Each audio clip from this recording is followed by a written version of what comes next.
നല്ല പ്രകൃതി മനോഹരമായിട്ടുള്ള സ്ഥലം. എവിടെയാണെന്ന് പറയാൻ പറ്റുമോ? ഇത് നമ്മുടെ തൃത്താല പോണ റോഡാണ് കേട്ടോ. ഒരു അമ്പലമാണ് ഈ കാണുന്നത്. അപ്പോൾ പട്ടാമ്പി അടുത്ത് തൃത്താല പോണ റോഡിൽ കണ്ണനന്നൂർ എന്ന് പറഞ്ഞ സ്ഥലത്താണ് ഞാൻ ഇപ്പോൾ നിൽക്കണേ കേട്ടോ. അപ്പോൾ നല്ല പ്രകൃതി മനോഹരമായ സ്ഥലം. ഞാനിവിടെ നിൽക്കാൻ കാരണം എന്താണെന്ന് വെച്ചാൽ നമ്മൾ വീഡിയോ ഒക്കെ ചെയ്തിട്ട് കുറച്ചായി. നല്ല വെയിൽ. നമ്മുടെ വണ്ടിയുടെ കാര്യം കുറച്ച് നമ്മൾ ബന്ധപ്പെട്ടിട്ടുള്ള ഒരു വണ്ടിയുണ്ട്, അറിയാലോ, മേക്കർ റൈഡേഴ്സ്. അപ്പോൾ അത് ഓടാൻ തുടങ്ങിയിട്ടുണ്ട്. അത് മുണ്ടക്കയം ബാംഗ്ലൂർ തന്നെ ഓടിയായിരുന്നേ, തൊടുപുഴ വഴിക്ക്. ഇപ്പോൾ എറണാകുളം കൂടി കോട്ടയത്ത് നിന്ന് സ്റ്റാർട്ട് ചെയ്തിട്ട് അങ്ങനെ ബാംഗ്ലൂരാണ് ഇപ്പോൾ തിങ്കളാഴ്ച തൊട്ട് ഓടാൻ പോകണം കേട്ടോ. അപ്പോൾ സപ്പോർട്ട് ചെയ്ത് കൊടുക്കുക, സപ്പോർട്ട് ചെയ്യാം. അപ്പോൾ അതിൻ്റെ ഇടയിൽ നമ്മുടെ വീഡിയോ കാര്യങ്ങളൊക്കെ നിർത്താനും പാടില്ലല്ലോ. അപ്പോൾ അത് മുന്നോട്ട് പോകണമല്ലോ. അപ്പോൾ നല്ല നല്ല കണ്ടൻറ്റുകൾ വരുന്നുണ്ട്. അതിൻ്റെ ഭാഗമായിട്ട് ഫസ്റ്റ് ഒരു കണ്ടൻറ്റ് ഇപ്പോൾ ചെയ്യണത് എന്താണെന്ന് വെച്ചാൽ ഒരു വെറൈറ്റി കണ്ടൻറ്റാണ്. നോക്കുക. ഞാൻ പറയാൻ പോണ കാര്യം എന്ന് പറഞ്ഞാൽ നമ്മുടെ KSRTCയുടെ ബസ്സുകളൊക്കെ പട്ടാമ്പി അടുത്ത് തൃത്താലയ്ക്ക് പോണ കണ്ണന്നൂർ വെച്ച് പൊളിക്കുന്നുണ്ട് കേട്ടോ. അപ്പോൾ നേരത്തെ കണ്ട അമ്പലം കാര്യങ്ങളൊക്കെ അവിടെയാണ്, അതിൻ്റെ പരിസരത്താണ് ഇപ്പോൾ നമ്മൾ ഈ വണ്ടി ഇവിടെ ഇട്ടിട്ട് പൊളിക്കുന്നത്. അപ്പോൾ നമ്മുടെ അവിനാശി ആക്സിഡൻറ്റ് ഒരാൾക്കും മറക്കാൻ പറ്റില്ല അല്ലേ. തിരുപ്പൂരടുത്ത് അവിനാശിയിൽ നമ്മുടെ വോൾവോ ബസ് ഇടിച്ച് കണ്ടെയ്നറിൻ്റെ മുകളിൽ കയറിയിട്ട് കുറേ പേര് മരിക്കുകയൊക്കെ ചെയ്തില്ലേ. അപ്പോൾ ആ ബസ് മുതൽ ഒരുപാട് വണ്ടികൾ ഇവിടെ നമുക്ക് പൊളിക്കാനായിട്ട് സ്ക്രാപ്പിനായിട്ട് കൊണ്ടുവന്നിട്ടുണ്ട് കേട്ടോ. അപ്പോൾ ഇതൊരു വെറൈറ്റി കണ്ടൻറ്റായിട്ട് എനിക്ക് തോന്നി. അപ്പോൾ വന്നിട്ട് എടുത്തതാണ്. അപ്പോൾ നമ്മുടെ പരിസര പ്രദേശങ്ങളുള്ളൊരു സ്ഥലത്താണല്ലോ ഇത് കിടക്കണം. അപ്പോൾ പെട്ടെന്ന് വന്ന് എടുത്തു. അപ്പോൾ ഇവിടെ സ്കാനിയ വണ്ടികളുണ്ട്, വോൾവോ വണ്ടികളുണ്ട്, പഴയ ടൈപ്പ് വണ്ടികളുണ്ട്. അപ്പോൾ സ്കാനിയ ബസ്സും ഒരു ആക്സിഡൻ്റായിട്ട് ഏത് അപകടം നമുക്ക് ഓർമ്മയില്ല, ആക്സിഡൻ്റ് ഉണ്ടായിട്ടുണ്ടായിരുന്നു. അതിൽ 2-3 പേര് മരിക്കുകയോ 4 പേര് മരിക്കുക എന്തൊക്കെ ഉണ്ടായിരുന്നു. അത് കറക്റ്റ് അറിയണം, അവരൊന്നും മെൻഷൻ ചെയ്യാൻ നമുക്കൊന്നും ഓർമ്മ കിട്ടുന്നില്ല. കുറേ ആക്സിഡൻറ്റ്സ് ഉണ്ടായിട്ടുണ്ടല്ലോ. ഈ സ്കാനിയ ശരിക്കും പറഞ്ഞത് 13 മീറ്റർ വണ്ടിയാണ്. ലീസ് വണ്ടി ഉണ്ടായിരുന്നു. ലീസ് വണ്ടി അല്ലത് KSRTC സ്വന്തമായിട്ട് എടുത്തിട്ടുള്ള വണ്ടിയാണ്. ലീസ് വണ്ടികളൊക്കെ അവർ തിരിച്ച് അവരെ യാർഡിൽ കിടക്കുന്നുണ്ടായിരിക്കും. ഇത് ലീസല്ല, അതുകൊണ്ടാണ് അവർ പൊളിക്കാനായിട്ട് കൊടുക്കുന്നത്. അപ്പോൾ ജസ്റ്റ് സ്കാനിയയുടെ അടുത്ത് ആദ്യം പോവാം. അപ്പോൾ സ്കാനിയയുടെ വിശേഷങ്ങൾ ആദ്യം നോക്കാം. അപ്പോൾ സ്കാനിയ ഒരു 2014 കാലഘട്ടത്തിലൊക്കെ നമുക്കൊക്കെ ഒരു സ്കാനിയ എന്ന് പറഞ്ഞാൽ നമുക്കിപ്പോഴും ന്യൂസിലൊക്കെ കാണാം. ഭയങ്കര സംഭവം വണ്ടി വരുന്നുണ്ട് നമ്മുടെ നാട്ടിൽ എന്നൊക്കെ പറഞ്ഞിട്ട്. എത്ര മോഹത്തിൽ ഇറക്കിയ വണ്ടികളല്ലേ. വണ്ടിയാണ് ഇപ്പോൾ ഇങ്ങനെ ഇതായിട്ട് കിടക്കുന്നത്. കുറേ ഭാഗങ്ങളൊക്കെ പൊളിച്ചിങ്ങനെ ഇട്ടിട്ടുണ്ട് കേട്ടോ. ഇതൊക്കെ അതിൻ്റെ ഭാഗങ്ങളാണ്, പീസാക്കിക്കൊണ്ടിരിക്കുകയാണ്. അപ്പോൾ അതിൻ്റെ ഉള്ളിലേക്ക് പോയ വല്ല സാധനങ്ങൾ ആരെന്തെങ്കിലും കുത്തുകൊണ്ട് അധികം അതിൻ്റെ ഉള്ളിലേക്ക് കയറണില്ല. ആണികളൊക്കെ ഉണ്ടാവുകയെ. അപ്പോൾ ജസ്റ്റ് അങ്ങോട്ട് കയറിയിട്ട് കാണിച്ചു തരാം. കണ്ടില്ലേ, ഇതിൻ്റെ ഉള്ളിലൊക്കെ കുറേ ഓയിൽ എന്തൊക്കെയായിട്ട് കിടക്കുന്നത്. ഇത് കുറച്ച് കാലമായിട്ട് ഇത് ഓടാതെ കിടക്കണ വണ്ടി തന്നെയാണെന്ന് തോന്നുന്നു. പിന്നെ ഈ ഒരു ഏരിയയിലേക്കൊക്കെ പോവുകയാണെങ്കിൽ ഇതൊക്കെയാണ് സ്കാനിയയുടെ ഉള്ളിലത്തെ കാര്യങ്ങളും വിശേഷങ്ങളൊക്കെ. നോക്കി എന്താ അല്ലേ, അങ്ങനെ ഒരു കാലത്ത് ഓടിയിരുന്ന വണ്ടികളായിരിക്കും. ടയറൊന്നും ഇല്ല. ഇതെങ്ങനെ ഇങ്ങോട്ട് കൊണ്ടുവന്നുണ്ടാവുക, കെട്ടി വലിച്ച് കൊണ്ടുവന്നതായിരിക്കില്ലേ.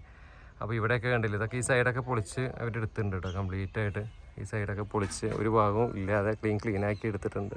ആ സ്ട്രക്ചർ മാത്രമായിട്ടുണ്ട് ഇപ്പോൾ വണ്ടിയുടെ. എന്താ അല്ലേ, അല്ലാത്തൊരു കഷ്ടം, സങ്കടകരമായിട്ടുള്ള ഒരു കാഴ്ച അല്ലേ. ഏതൊരു ബസ് പ്രേമി അല്ലെങ്കിൽ വണ്ടി പ്രേമിക്കും ഇതൊരു വിഷമകരമായിട്ടുള്ളൊരു കാഴ്ചയാണ്. ഇനി ഞാൻ അപ്പുറത്ത് വേറെ കാണിച്ചില്ല, എന്ന് വെച്ചാൽ മുണ്ട എടുത്തേക്കണം. അപ്പോൾ നടക്കാൻ കുറച്ച് പ്രയാസം. അപ്പോൾ ഇവിടെ കുറേ വണ്ടികൾ കിടക്കുന്നുണ്ട്. സ്കാനിയ തന്നെ 2 എണ്ണം ഉണ്ട് കേട്ടോ. 2 സ്കാനിയാണ്. അതിനപ്പുറത്ത് വേറെ കുറേ വണ്ടികൾ കിടക്കുന്നുണ്ട്. അപ്പോൾ എന്താ പറയുക, നട്ടുച്ചയ്ക്ക് എടുക്കണേ, ഭയങ്കര ചൂട്. 2 ദിവസം മഴ പെയ്താൽ കുറച്ച് ചൂടിനൊന്നും കുറവുണ്ടല്ലേ. ബാക്കിൽ വരുമ്പോൾ ഇതിൻ്റെ എഞ്ചിൻ ഭാഗം വരുന്നത് ഇതിൻ്റെ ഏരിയയിലായിരുന്നു. പക്ഷേ ഇപ്പോൾ എഞ്ചിനും കാര്യങ്ങളൊന്നും ഇല്ല, എല്ലാം പൊളിച്ച് ഇതാക്കിയിട്ടുണ്ട്. എല്ലാം പൊളിച്ചെടുത്തിരിക്കുന്നു. അറ്റം വരെ ഇപ്പോൾ നമുക്ക് അങ്ങോട്ട് ചെല്ലാൻ പറ്റും. എന്താ അല്ലേ കഥ. കണ്ട അതിൻ്റെ ശാസ്ത്ര ഭാഗമൊക്കെ കാണുന്നത് കണ്ട. എഞ്ചിൻ ഇവിടെയാണ് ഇരിക്കുക. എഞ്ചിനൊക്കെ പൊളിച്ചിരിക്കുന്നു. ഇത് KSRTC അണ്ടർടേക്കിംഗ് എന്നൊക്കെ കൊണ്ട് എഴുതിയിട്ടുണ്ട്. ഒരു കാലത്ത് എവിടേക്കൊക്കെ ഓടിയിരുന്ന വണ്ടിയാകുമല്ലേ. ഒരു കാലം എന്നല്ല, ഈ അടുത്ത കാലം വരെ ഓടിയിരുന്നല്ലേ അല്ലേ. അപ്പോൾ ഇതും ഒരു സ്കാനിയാണ്. അപ്പോൾ ഇതൊക്കെ ആക്സിഡൻ്റായിട്ട് ഇതൊക്കെ എന്താ സംഭവം എന്ന് പറയും. റിട്രാർഡർ ബ്രേക്ക് സിസ്റ്റം എന്ന് പറഞ്ഞ സാധനമുണ്ട്.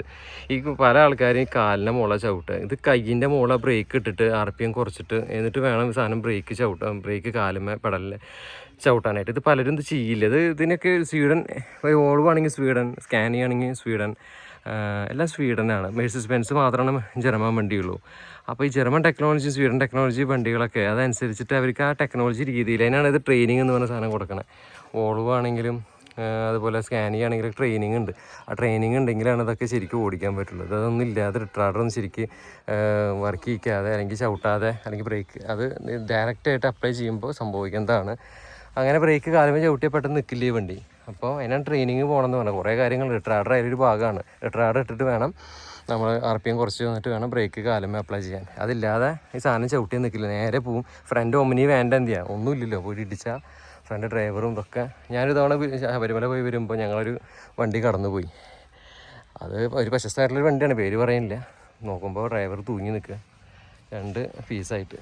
അപ്പോൾ അതാണ് സ്കാനിയുടെ ഒരു പ്രശ്നം. ഫ്രണ്ടിൽ ഓമിനി വണ്ടിയുടെ എന്ത് ചെയ്യുക, ഒന്നുമില്ലല്ലോ. ഇതതിൻ്റെ ഭാഗങ്ങളാണ്, എല്ലാം പൊളിച്ചു പോകുന്നു. കണ്ടോ, അതിൻ്റെ ഓരോരോ ഭാഗങ്ങളായിട്ട് എല്ലാം എടുത്ത് മാറ്റി വെച്ചിട്ടുണ്ട്. സൈഡൊക്കെ നോക്കി, ഇതൊക്കെ ഇത്ര പൊളിച്ചിട്ടുണ്ട് കേട്ടോ. ഇനി ഒരു കാര്യം ചെയ്യാം, അപ്പുറത്തേക്ക് പോവാം. ഇവിടെയും കുറേ പൊളിച്ച് കിടക്കുന്നുണ്ട് വണ്ടികൾ. ഇത് കുറേ വണ്ടികൾ പൊളിച്ച് പോയിട്ടുണ്ടാവും, ഇനിയും വണ്ടികൾ വരുന്നുണ്ടെന്നാണ് കേട്ടോ. അപ്പോൾ നമുക്കിനി സമയം ഉണ്ടാവില്ല വന്ന് എടുക്കാനായിട്ട്. ഇത് നമ്മുടെ തിരുപ്പൂർ അവിനാശി ആക്സിഡൻ്റുള്ള വണ്ടി, വോൾവോ. അപ്പോൾ ആ വണ്ടിയാണ് ഈ കിടക്കണത്. അതൊന്ന് തിരുപ്പൂർ എത്ര പേര് മരിച്ചു, 10-15 പേര് 20 പേരാണ് മരിച്ചിട്ടുണ്ടാവും അല്ലേ. അത് ഡിവൈഡർ കയറി ചാടിയിട്ടല്ലേ വണ്ടി അപ്പുറത്ത് കണ്ടെയ്നർ മോള് പോയിട്ട് ഇടിക്കുകയല്ലേ ചെയ്തത്. ആ വണ്ടിയാണത്. എത്ര പേരുടെ ജീവൻ പോയ വണ്ടിയല്ലേ ഇത്. എൻ്റെ ആ ഒരു കോലം നോക്കി. ഇത് മറ്റേ എടപ്പാളിലേക്കാണ് അന്ന് കൊണ്ടുപോയി ഈ പരിപാടിയൊക്കെ കഴിഞ്ഞിട്ട്. എനിക്കൊന്നും നടക്കാൻ പറ്റില്ല. ഇങ്ങനത്തെ ഈ പിസറുകളുണ്ടാവും, അതൊക്കെ കാലുമേ കുത്തി കയറിയാൽ നല്ല സുഖം ഉണ്ടാവും. അതുകൊണ്ട് തുരുമ്പ് ചെമ്പുണ്ടായ പിന്നെ പോവില്ല. നമ്മൾ ശ്രദ്ധിച്ച് വേണം. അതുകൊണ്ടാണ് ഞാൻ ഇടയ്ക്ക് ഈ സംസാരം ഒന്ന് കുറയ്ക്കണേ. ശ്രദ്ധിച്ച് വേണം ഇതിൻ്റെ ഉള്ളിൽ നടക്കാനേ. അപ്പോൾ ഈ ഒരു വണ്ടി അപ്പോൾ അങ്ങനെ കുറേ പേര് മരിച്ചൊരു വണ്ടിയാണ്. എന്താല്ലേ ഇതിൻ്റെ വീലും കാര്യങ്ങളൊക്കെ നോക്കിയത് അന്ന് തന്നെ വണ്ടി ഇടിച്ച സമയത്ത് തന്നെ എല്ലാം പോയിട്ടുണ്ട്. എൻ്റെ എയർ സസ്പെൻഷൻ, എയർ ബെല്ലൂസ്, അതുപോലെ തന്നെ എയർ ടാങ്കുകൾ കാര്യങ്ങളൊക്കെ ഇവിടെ നിന്ന് കാണാൻ സാധിക്കുന്നുണ്ട്. പിന്നെ ഇവിടേക്ക് ഇരുന്ന ആൾക്കാരായിരിക്കും മേ ബി അത് മരിച്ചിട്ടുണ്ടാവുക. ഈ സൈഡിലേക്ക് ഇരുന്ന ആൾക്കാരാവും മരിച്ചിട്ടുണ്ടാവുക. എന്താ അല്ലേ ഓരോരോ കാര്യങ്ങൾ. ഇതൊക്കെ എൻ്റെ ശരിക്ക് വോൾവോൻ്റെ സ്ട്രക്ചർ പറഞ്ഞാൽ ഇങ്ങനെയാണ് വരുന്നത്. കേട്ടോ, ഇതേപോലെയാണ് വോൾവോൻ്റെ സ്ട്രക്ചർ വരുന്നത്. അതിപ്പോൾ ഇറങ്ങുന്ന വണ്ടികളിലെല്ലാം വോൾവോ ഇങ്ങനെയാണ് സ്ട്രക്ചറൊക്കെ വരുന്നത്. എന്നിട്ട് ഇതിൻ്റെ മുകളിലാണ് ഇതെല്ലാം വരിക. അന്ന് ടയർ പൊട്ടിയിട്ടുണ്ടോന്നില്ല, ടയർ കണ്ടില്ല, ആകെ പൊട്ടി പൊളിഞ്ഞിട്ടുണ്ടായിരുന്നു. അന്നത്തെ ആക്സിഡൻറ്റ് പറ്റിയ സമയത്തുള്ള ആ സെറ്റപ്പ് തന്നെയാണ് ഇതിൽ കിടക്കുന്നത്. ഇത് ജസ്റ്റ് ഒന്ന് ഉള്ളിലേക്ക് കയറും. തുരുമ്പെടുത്ത് ആകെ കോഞ്ഞാട്ട പരിവായി. തുരുമ്പ മൊത്തം ഇതിലൊന്നും കയറാൻ പറ്റില്ല. ഗിയർ ലിവർ മാനുവൽ ട്രാൻസ്മിഷനാണ്. B9R വണ്ടിയായിരുന്നു അത് മാനുവൽ ട്രാൻസ്മിഷൻ വണ്ടിയാണ്. അതുകൊണ്ട് തന്നെ ഗിയറിൻ്റെ നോബ് മാത്രം നിൽക്കുന്നുണ്ട്. അന്ന് ഈ ചുവട് വഴിക്കാവോ ആൾക്കാരനൊക്കെ എടുത്ത് പുറത്തേക്ക് കൊണ്ടുപോയി ഉണ്ടാവുക അല്ലേ, ആക്സിഡൻറ്റിൽ മരിച്ച ആൾക്കാരെ. എന്തായാലും നമുക്കിത് കാണുമ്പോൾ ഒരു വിഷമവും പേടിയും ഒക്കെ തന്നെയാണല്ലേ. അങ്ങനത്തെ ഒരു നെഗറ്റീവ് എനർജി അല്ലേ. അപ്പോൾ ഈ എന്താ പറയുക, മോർച്ചറി അല്ലെങ്കിൽ ആക്സിഡൻറ്റ് കഴിഞ്ഞ വണ്ടി എന്നൊക്കെ കാണുമ്പോൾ നമുക്കൊരു ഉൾഭയം എപ്പോഴും ഉണ്ടാവും. അപ്പോൾ ഈ സൈഡ് മൊത്തം ഇവിടെയാണ് ഇടിച്ച് കയറിയേക്കണേ കണ്ടെയ്നറായിട്ട്. അതൊക്കെ ഇന്നലെ കഴിഞ്ഞപ്പോൾ തോന്നുന്നു 2020 അത് സംഭവിച്ചേക്കണേ. 6 വർഷം കഴിഞ്ഞു. പക്ഷേ ഇന്നലെ കഴിഞ്ഞപ്പോൾ തോന്നുന്നു അതൊക്കെ കണ്ടെയ്നർ ഇടിച്ചതും ഒക്കെ. അത് ഞാൻ ആലിയെ ചോദിച്ചിട്ടുണ്ട് വണ്ടിയിൽ പോയിക്കൊണ്ടിരിക്കുന്ന സമയത്ത് ഒരു ആക്സിഡൻറ്റ് നടന്ന കാര്യം അറിഞ്ഞതൊക്കെ. അതുപോലെ തന്നെ നമ്മുടെ വടക്കഞ്ചേരി ആക്സിഡൻറ്റ് ബസ്, അതൊന്നും മറക്കില്ല നമുക്ക്, എപ്പോഴും നമ്മുടെ മനസ്സിലുണ്ടായിരിക്കും ആ ഒരു അനുഭവങ്ങളൊക്കെ.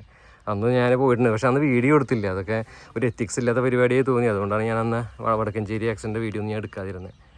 നമ്മുടെ അടുത്തായിരുന്നു, എന്നിട്ട് പോലും എടുത്തില്ല. പക്ഷെ അന്ന് എടുത്ത ആൾക്കാർക്ക് നല്ല റീച്ച് പോയിട്ടോ. അപ്പോൾ ഇതൊക്കെയാണ് സ്ട്രക്ചറിൻ്റെ കാര്യങ്ങൾ. ഇതിന് എൻജിൻ ഉണ്ടോ നോക്കട്ടെ. ഇതിനും എൻജിൻ ഉണ്ടാവില്ല. ഇതിൻ്റെ എൻജിനൊക്കെ ഊരി കളഞ്ഞിട്ടുണ്ട്. ബാക്കിൽ കാണിച്ച് തരാം.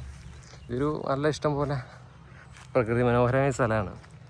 അവിടെ ഇട്ടാണ് പറയുന്നത് കിങ് ക്ലാസ് B9R എന്നൊക്കെ എഴുതിയിട്ടുണ്ട്. B9R എന്നല്ല, കിങ് ക്ലാസ് എന്നൊക്കെ എഴുതിയിട്ടുണ്ട്. ബാക്കിൽ ഇതുപോലെയാണ് ഇരിക്കുന്നത്. മറ്റേ സംഭവങ്ങളൊന്നും ഇല്ല, എല്ലാം പോയിരിക്കുന്നു. എൻജിനൊക്കെ കംപ്ലീറ്റ് പോയിരിക്കുന്നു, ഊരി എടുത്തിരിക്കുന്നു. പിന്നെ ഇവിടെ വരുമ്പോൾ വേറെയും വണ്ടികൾ കിടക്കുന്നുണ്ട്. ഇത് നമ്മുടെ ലോക്കൽ ബസ്സാണ്, ലോക്കൽ KSRTC ഇല്ലേ, അതാണ്. ഇതിൽ ഐലൻഡാണ് വണ്ടി. അപ്പോൾ അതും ഇതുപോലെ പൊളിക്കാനായിട്ടുണ്ട്. ഇതിലും ആക്സിഡൻ്റ് ഒക്കെ ഉള്ള വണ്ടികളൊക്കെ ഉണ്ടാവും. പിന്നെ കാലപ്പഴക്കം കൊണ്ട് പൊളിക്കുന്ന വണ്ടികളുണ്ടാവും. അപ്പോൾ ഇവിടെയും കിടക്കുന്നുണ്ട് കുറേ വണ്ടികൾ. അതിൻ്റെ അപ്പുറത്തും ഉണ്ട്.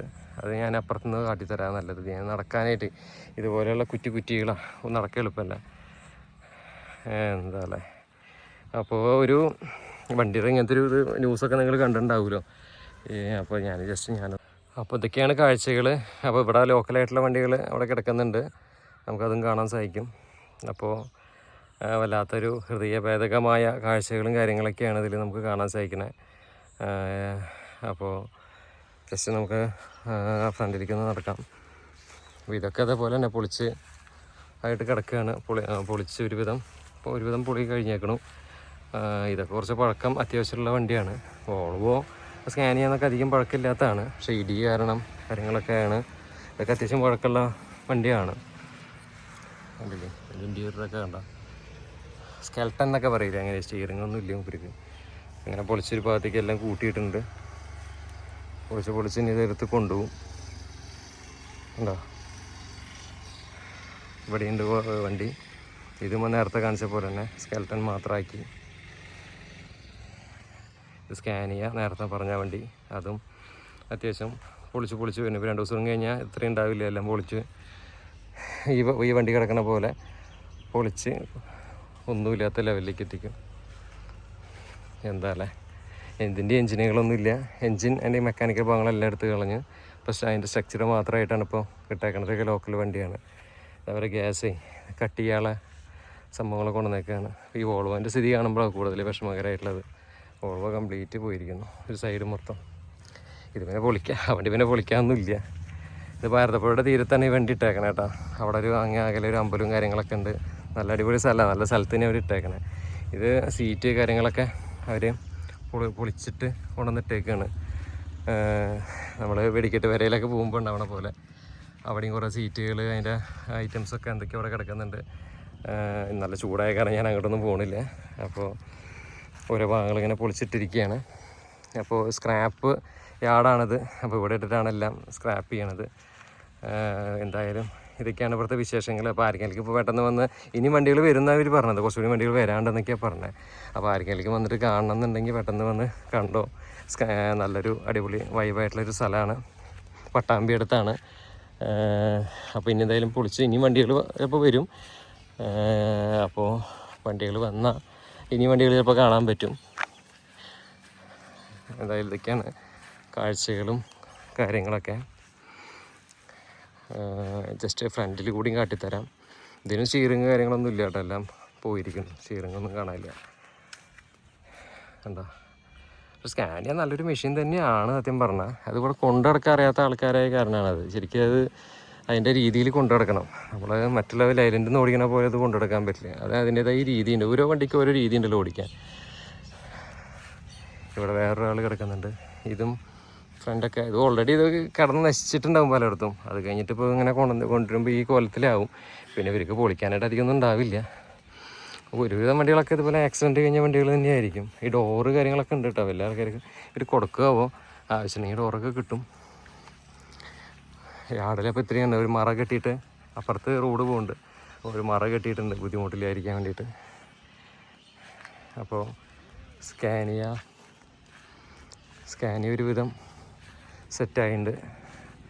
ഈ സ്കാനിയയുടെ പാർട്സൊക്കെ നല്ലതാട്ടോ. അത് കാര്യങ്ങൾക്ക് യൂസ് ചെയ്യാൻ കിട്ടുകയാണെങ്കിൽ നല്ലതാണ്. അപ്പോൾ ഇതൊക്കെയാണ് അപ്പോൾ ഇന്നത്തെ കുഞ്ഞു വീഡിയോൻ്റെ വിശേഷം. അപ്പോൾ അവിടെ തന്നെ നല്ലൊരു ഗംഭീര വീഡിയോസായിട്ട് വരാം. അപ്പോൾ നമ്മുടെ ചാനൽ സപ്പോർട്ട് ചെയ്യുക, സബ്സ്ക്രൈബ് ചെയ്യുക, ഹൈപ്പൊക്കെ കൊടുക്കുക വീഡിയോ വരുമ്പോൾ. ഈ വീഡിയോക്ക് പ്രത്യേകിച്ചും ഹൈപ്പൊക്കെ കൊടുക്കുക, ആൾക്കാർ കാണട്ടെ 10 പേരും. അപ്പോൾ നമ്മുടെ മേക്കർ റൈഡേഴ്സും സപ്പോർട്ട് ചെയ്യുക. ട്രാവൽസൊക്കെ നന്നായി പോട്ടെ. ബുക്ക് ചെയ്യുക അതിൽ www.makrriders.in 10% കുറവുണ്ട്. പിന്നെ ബസ് അബീബസ്, പിന്നെ makrriders.com ഇൻസ്റ്റാഗ്രാം ത്രൂവും വാട്സപ്പ് ത്രൂ ഒക്കെ ബുക്ക് ചെയ്യാൻ പറ്റും. അപ്പോൾ സപ്പോർട്ട് ചെയ്ത് കൊടുക്കുക. അപ്പോൾ ഇതൊക്കെയാണ് കാഴ്ചകൾ കാര്യങ്ങളൊക്കെ ഉള്ളത്. അപ്പോൾ അടുത്തൊരു ഗംഭീര വീഡിയോ വരാം. അപ്പോൾ ഈ യാർഡ് ഞാൻ കണ്ണന്നൂരാണ് വരുന്നത്, തൃത്താല അടുത്ത്, പട്ടാമ്പി അടുത്ത്. അപ്പോൾ വന്ന് കാണാനുള്ളവർ വന്ന് കണ്ടോ. കാണാൻ മാത്രമൊന്നുമില്ല, നമ്മൾ ജസ്റ്റ് ഒരു കണ്ടൻ്റ് ആക്കിയെന്ന് മാത്രം. നല്ലൊരു അടിപൊളി സ്ഥലമാണ്, നല്ല വൈബായിട്ടുള്ള സ്ഥലമാണ്. അപ്പോൾ ഇതൊക്കെയാണ് കാഴ്ചകൾ. അപ്പോൾ അടുത്ത വീഡിയോയിൽ കാണാം. അപ്പോൾ നിർത്തട്ടെ, ബൈ.